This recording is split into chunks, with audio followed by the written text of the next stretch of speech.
What conversation are you avoiding right now? And if you had it, it could change everything. Just sit with that question for a second. I feel like issues come in clusters with my clients. I see the same thing across multiple clients around the same time. Maybe it's the moon phase. I really don't know. But the one that has been emerging lately is hard conversations that we're avoiding. Maybe we're avoiding it because we're concerned about hurting somebody. Maybe we're avoiding it because we're concerned about the outcome, or we're debating, do I even really need to have the conversation? Could I just let it go? One of my friends, Ryan Wall, gave me a rule that's really helpful for that.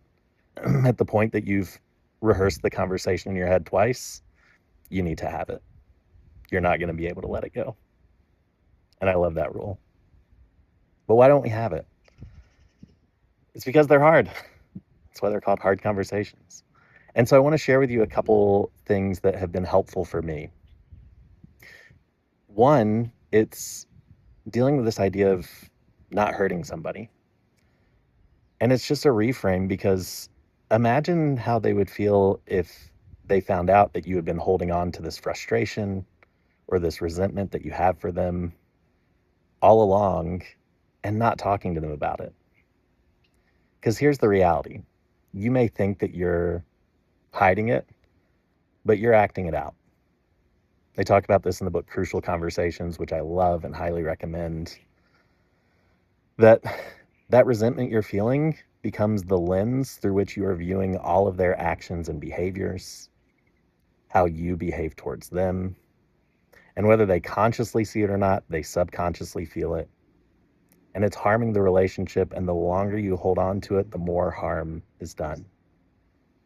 And so you're really avoiding hurting them by not having the conversation, or are you creating greater hurt down the road? The second is just in how you approach the conversation. And this is also from Crucial Conversations. And I think one of the most helpful things is just getting clear on what you want. What do you want for yourself, for them, for the conversation, for the relationship? And then separating out facts from stories. Because here's the thing. You saw something or you experienced something, and then you told some stories about what that meant. And those stories made you feel an emotion, and that emotion is driving action. But the stories might not be true, right? A set of facts can tell a million different stories. And so just separating those out and then approaching the conversation with the person and saying, here's the thing that happened. Here's what I saw or heard. And here's the story that it made me tell. And that's causing me to feel this way. But I'm open to that story being wrong. Can you help me understand what's going on? Just use that to stay focused on the facts and have the tough conversations.